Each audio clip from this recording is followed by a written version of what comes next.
Hi everyone, it's your favourite Atomic Blonde here with a bit of atomic pop chat. I'm actually having a bit of chat today. The last few have all been reviews of Heretic, Venom, and I just dropped my review of the Penguin show, sort of finale, overarching season. So go check those out if you haven't already. Today I just thought I'd just have a bit of a chat. What's going on out there in pop culture land and just the world in general? That's just a bonkers place right now. Everyone's losing their minds. Everybody's in meltdown. It's like, oh my gosh. I just yeah, I mean, as you know, I try and stay away from politics on this channel. Sometimes you just can't help but talk about it because it does influence our pop culture so much and a lot of what we see and the shows that we get. So yeah, I don't really want to talk really about the election that's gone on. I think the only things I really want to pick up on that is that even in the UK, quite a few of my friends just said, I can't believe this has happened and didn't see it coming. And I'm just a bit like, how did you not see this coming? You know, and that's when you really realize just how many people only you know, get their information from the mainstream media. I think, you know, Elon Musk has been demonized along with you know, other celebrities, and I've got pretty go, oh, I hate Elon Musk, and I go, what has he done to you? You know, it's like, okay, because he's made X this right-wing place, and you know, I think it's not so much that it's a right-wing place. I mean, the election has shown there's a lot of right-wing people out there, and now both sides' views can be read and seen on X, which previously they couldn't. It probably does look slant more right-wing because that's the reality of the US right now, I guess. Yeah, but I mean, obviously, being a YouTuber, I spend a lot of time watching YouTube channels from both sides, listening to both sides. I try and find more level-headed people. I'm not really one for the ranters and you know, I like a good conspiracy theory as much as the next person, but some of it's just too hardcore for me. And yeah, I mean, everything I saw, it was pretty, you know, I wouldn't say it was a foregone conclusion, but it certainly wasn't a shock that he won. I mean, the Democrats just run a really bad campaign. It's a really bad campaign, and everything you just saw coming out of that was didn't paint her in a good light. So, you know, I understand it. I can see why it's happened. I think it's almost a mirror of what happened here in the UK with like Brexit and a landslide with like Boris Johnson getting in a few years ago, and everybody's like, oh, how could this happen? How could the Conservatives get in? But you know, it's pretty much a rerun of that no one was listening. You know, the Labour Party, who's our left-wing party here, used to be the party of the working person. They were the working class party, and they are very much you know, chased after the middle class and the champagne socialist vote, and kind of looked down on the working classes now. And we had a very similar kind of rhetoric going on here, that people that voted for Brexit were just stupid or racist. I didn't vote for Brexit, but I don't think that that's such a generalization, you know, of why people voted for that. And again, there's always a ton of nuance on there. And we basically saw exactly the same thing happen here.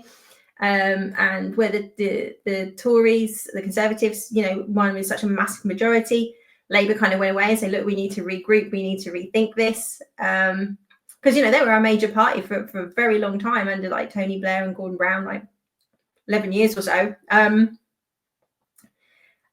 they've come back, and now they've won the election this year with a landslide. Not because I think particularly they had good policies, but the Conservatives just, you know, didn't do well. It's difficult, right? It's hard to say. The economy was turning round, economy was picking up, but there's so many lies that came out, and you know, scandals with COVID and how the government behaved during that period. They were just never going to get in again. no matter what. So I think you're just kind of seeing a similar thing play out in the States, that people don't trust the government. The economy is not good anywhere at the moment. They were the party in power for COVID, as the Conservatives were here. You're never going to come out of that looking good, and there's just a lot of mistrust, and people, rightly or wrongly, believe that Trump will stand by his promises. Now he said that in his election speech, or his acceptance speech kind of thing, saying, right, so I mean, he's set himself up either for a massive fall, or he's going to turn out to I don't be maybe one of the most popular presidents in American history. I mean, who knows, right? 4 years is a long time. The world's all over the shop at the moment. We'll just have to wait and see how it all plays out. So obviously, whatever happens in America tends to have repercussions here. So we'll just have to watch that space. So I'm just hoping that now the election's done. I mean, the problem is it takes such a long time in America. So like, you've done it now, but he's not in power till January, where, we have the election and it's handed over like within weeks, like a month maybe. I can't remember. It's literally within weeks that the handover's done, and literally the prime minister's moving out of 10 Downing Street the next day, kind of thing. That they're out. So I think until you get to January and he's in power, there's gonna be all kinds of crazy nonsense going on. So, but we just see how it all plays out, right? The one thing we can say is that it's not the first or last time we'll see this kind of thing, and I think people just need to stop scaremongering and accept it and just move forward, right? That's all we can do. All this kind of terrifying people and people having these meltdowns just isn't healthy, and I think it just is really shining a light on the mental health issues that the world has right now, that I think the younger generation don't socialize or mix or go out and have fun like we used to, and letting off steam and all those kind of things. The way they let off steam seems to be just crying and ranting and raving in cars and on TikTok, which is very, very unhealthy, So they need to go learn, have some fun, regroup, rethink, reinvestigate, understand what's going on. And we all just need to move forward. We are where we are, and we have to deal with it. So that's what I'm going to say on that. Hollywood, they say, is going into complete meltdown. I think the reason for all that kind of preamble was to kind of get to the point where it's going to be interesting to see what happens. Hollywood's a strange, weird place. So you're either going to get 4 years of even worse writing, even worse films, where they try and quadruple down on Orange Man Bad and just, push things even harder. Or they might wake up and smell the coffee and go, yeah, we're not going to make any money if we carry on like this. Looking at the demographic, the way the vote has gone, more conservative, maybe we need to make things for the majority audience. Don't know. But it doesn't matter, to be fair, what messaging or what demographic or political party you're aiming stuff at. If it's badly written, it's badly written. And people still won't watch it, right? So, we need to get good writers in again. We need to see people who are good at their jobs getting jobs. And just, thing is, I don't want a load of shows that come out that are just very conservative, very right-wing heavy, like doing the same thing but from the other side, just bashing the other side. I just want to get back to entertainment and fun entertainment, and things that we can all enjoy watching, like The Penguin, more quality writing like that. We'll all be happy. You can see in America at the moment, the box office is absolutely dying. Now, that could just be on the back of the craziness that's going on right now, or people celebrating or doing whatever, that we've seen very low box office. So I think Venom is doing really well elsewhere. It's over like $250 million, probably about 150 in the States right now, maybe a bit lower. But people just aren't turning up right now, which is a shame. So, we'll see. We'll see how it all plays out. But let's just hope we get more balance. Let's see we get good entertainment. And let's see if we get some good films coming up. We know just a little segue into Captain America Brave New World. Oof, that trailer dropped and it looks awful. It looks so bad. You can't have a Captain America that doesn't have, super serum or some sort of superpower. He can't do the things that you're seeing him do, and he's chucking the shield around, and you're just like, oh, it's just cringe. The story just looks like, what? And Harrison Ford as the Hulk is just Red Hulk is just hilarious. So, but there's so many different versions of this film now. Every time they reshoot it, the screen, the test screenings don't get any better.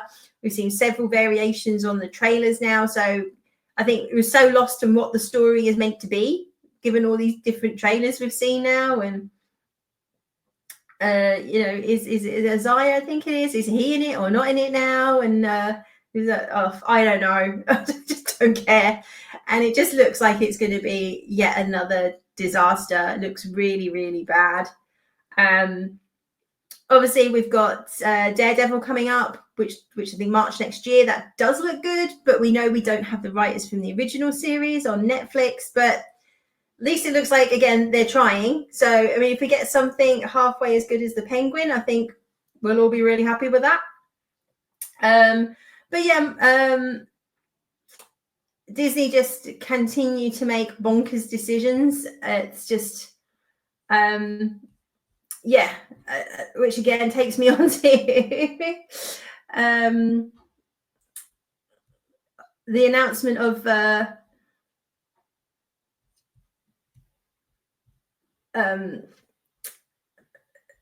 Disney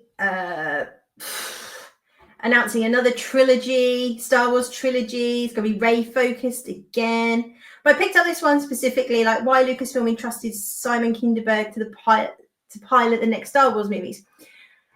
And it's a bit of a strange article, really. It's sort of saying,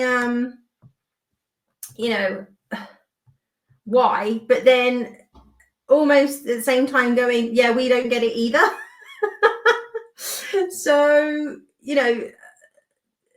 Disney seemed to feel, or Lucasfilm seemed to think that Simon Kinberg is a solid bet. And yes, some of his films have made money.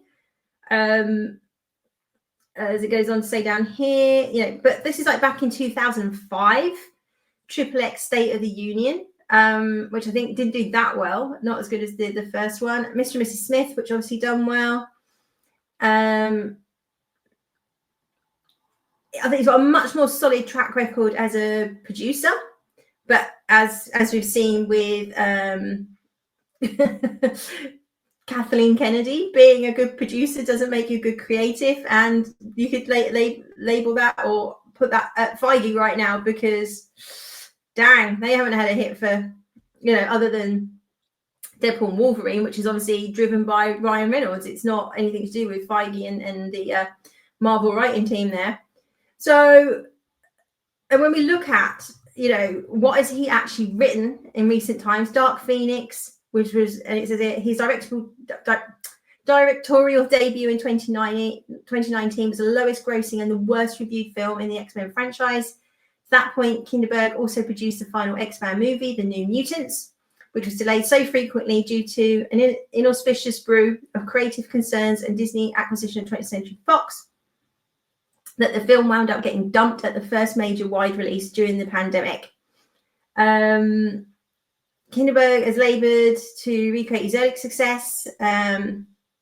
His next and to date last effort as a director was the spy thriller 355, which absolutely bombed. Nobody was interested in. Another girl boss film. So Lucasfilm, meanwhile, has faced substantial difficulty launching a comprehensive film slate. No shit.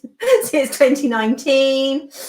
We've got Mandalorian and Grogu on the horizon. I don't think that's going to do well. Not necessarily because it's a bad film, but there's just not enough people that know who They don't really know who they are, and season 3 was so bad. I think it just lost so much of its audience. It's going to struggle. It's really going to struggle. So, given Kinderberg's recent track record, what would lead Lucasfilm to enlist him to pilot a new fleet of Star Wars movies? Which is a very good question. So, one major factor says one source with knowledge of the deal is Kinberg's continuing creative relationship with Lucasfilm creative executive Carrie Beck and Chief Creative Officer Dave Filoni, who both worked with Kinberg on well-regarded 2018 Star Wars Rebels, blah, blah, blah. Kennedy, however, was one who made the outreach to Kinberg. And we know her judgment is so good, right? So, yeah, so I think everybody's a little bit really at a loss as to why have you picked this guy? He fairly solid track record as producer, writer, hasn't had a hit for forever. So I think everybody's at a bit of a loss as to why. I mean, even Variety are struggling to sort of big up why they've picked him, and that's saying something.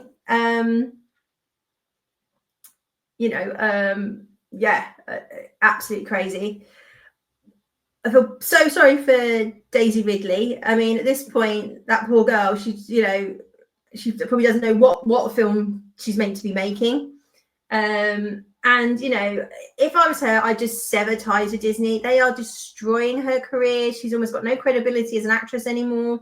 They keep rolling her out saying, hey, we're going to do this film. And then that film evaporates, and she's actually not a bad actress. And also when you see her in interviews, she comes across as a really lovely girl. She doesn't diss the fans. She doesn't crap all over them. She's always very diplomatic. And they are just trashing her career and trolling her at this point, I think. It's like, what the hell? They just keep wheeling out these vehicles that just don't materialize. And the problem is that people go after her or want updates, and she doesn't know. I mean, I think Lucasfilm doesn't even know themselves what the bloody hell they're making right now. There's so many things, in pre-production or in development that just never materialize. But what a surprise. We've got an earnings call on Thursday, and there's another Star Wars film announcement just before the earnings call. There's a shocker. So we had the last Rey one announced for the previous earnings call. Now we've got this trilogy. I really hope someone, when they speak to Iger, turns around and says, is this trilogy actually going to bloody happen? Because we keep getting all these things floated. They never seem to materialize. Why should we carry on investing in you? Because it just seems like you're wasting loads of our money in these things in development that just never surface. I mean, let's hope that he actually gets some difficult questions. And obviously the writing's sort of looking on the wall, even for Iger right now. And you'd like to think that's just be dominoes. I mean, if Iger goes, then I'd say Kennedy's definitely not safe at the moment. They're all kind of protecting each other's backsides, right? So maybe we'll finally get some change, but I think the problem is that so much damage has been done. As I've said, other YouTubers have said, that these IPs just need to be mothballed right now. You need to come back to them in maybe 10 years' time. But people are just so fed up of bad movies, breaking the canon, crapping all over our heroes. People are just done, I think how people felt about the political landscape is exactly how they feel about Hollywood and the films that we're getting. Like, people are just done. They're like, hey, we don't believe you. It's probably not going to materialize. And we don't even want to watch it. You keep telling us, like, you will watch this film, you will like a Rey trilogy, and everybody's like, no, actually, we don't, and we don't want one. But hey ho, what can we do? And round we go, people. The last thing so so just wrapping up all this sort of political landscape stuff. I was just there, and I know a few people have shown the clip, but I was just like the other day joking, saying, well, the Hadron Collider has been turned back on because Grace Randall's making sense. It's like, who'd have thought it? And kudos to her. You know, she sort of came out and said, again, how did we not know? All the information we were being given by the mainstream media is that the Democrats were in the lead, that this could never happen. All the polls were telling us everything was going to be fine, and clearly it's not, and we've been lied to. And that's also, you know, all this faith that's been put into social media and all these slants is why certain decisions are being made about what films should and shouldn't be made. Clearly that's not right, that they, you know, we need to get to the truth. And you're like, you know, how can you make business decisions if your base data isn't correct? And I was just like, wow, Grace, geez. But, you know, in fairness to her, you know, she's like massively pragmatic. She was asking questions. I don't think, you know, her politics are going to change anytime soon, and fair play to her. But, you know, she wasn't going into this hysterical meltdown and trying to blame the voters and everything else. She was just looking at it very pragmatically. And that's when, you know, the Hadron Collider has been turned back on, right? So anyway, kudos to you, to Grace, for talking some sense. Who knew? So I just want to end on hopefully a high note. Obviously the trailers, final trailers have been dropping for June Prophecy, due to start November 18th. It'll be on Now TV here in the UK, obviously HBO in the States. The look and feel, it's got, they basically say like the look and feel and how it's been made is very much in Denis Villeneuve's universe. Obviously this is set thousands of years before Dune, and it's all about the rise of the Bene Gesserit and how the plans came together to, you know, create this myth and all the bloodlines and the breeding, for a better term, to get to this sort of Messiah point, you know, Kwezak, Hatarak, all that. So from a production value point of view, it looks outstanding. It looks brilliant. There's some great casting and actors in there. But, you know, we know that this universe isn't an easy universe to adapt or bring to the screen and keep that continuity without people getting lost. I mean, a good thing is, like, you don't need to have watched, because this is obviously a prequel, you don't need to have watched Dune parts 1 and 2. You don't need to have even read the books. This is basically telling you how it all started. So, you know, so it'll be really interesting. I'm really excited. It looks great. Fingers crossed. Again, it's always down to the writing. Obviously, it's very female centric. So hopefully they just tell a good story and characterization, and we just don't get loads of girl boss Bene Gesserits running around and, yeah, being cringe. So hopefully they'll be faithful to the world of Dune, because obviously this isn't based on any books that Herbert wrote. I think that obviously since his death, his son and dad have gone on to do some more sort of prequel-y type stuff and develop the lore, but there isn't actually a book that kind of exists that this is based on. So be interesting to see what they do, how they tie it in, and how faithful they kind of are to that universe, like what we do know, and hopefully embellish that universe, that we get some stuff that enriches that universe and doesn't crap all over it and do, well, we're just going to do this. We know that doesn't really fit with where June starts, but we're just going to shoehorn this in anyway because you're all stupid and you won't know, and we can just do whatever the hell we like because we don't respect anything. So let's hope we're not getting that. But I'm very excited for June Prophecy. Can't wait for that to start.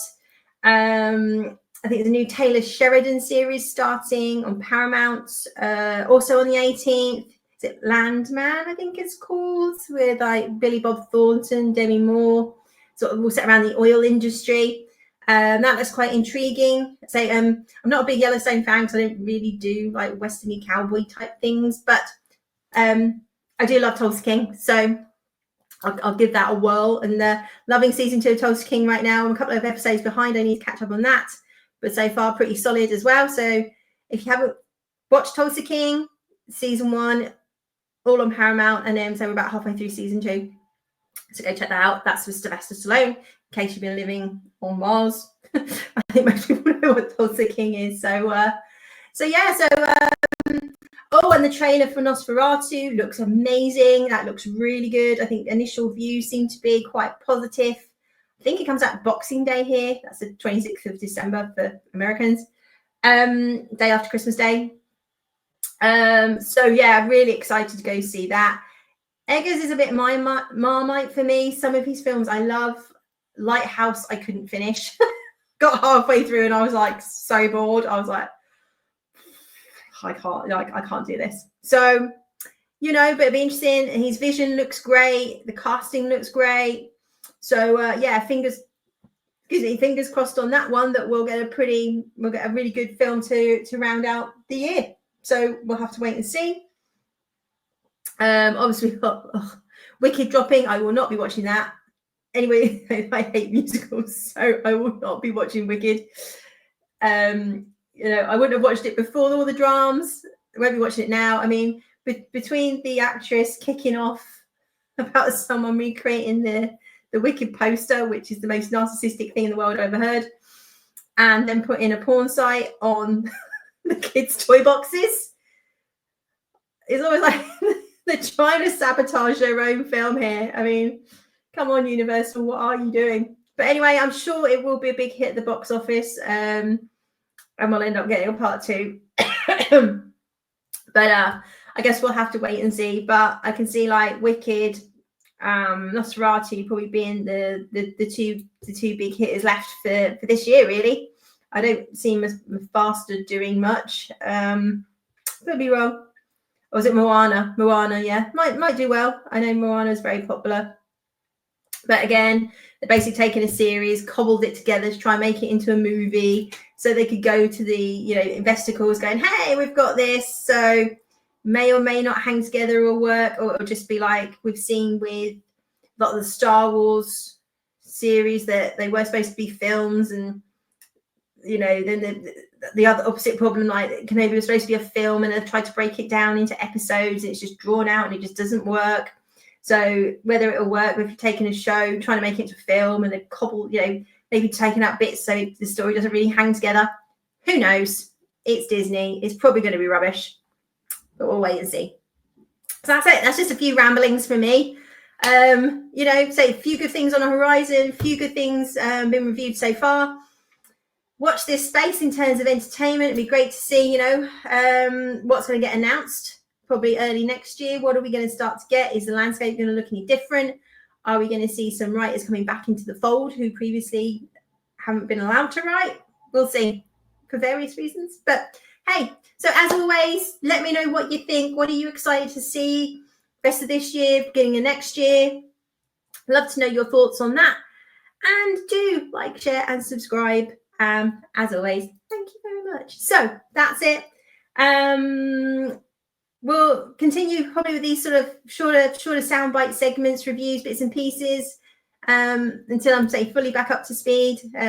If you've watched my reviews, you know I've not been very well last few weeks. So, yeah, I'm trying to get back up to speed. But let me know if there's something coming up you want me to review. Happy to do so. But anyway, I will be back soon. You all take care.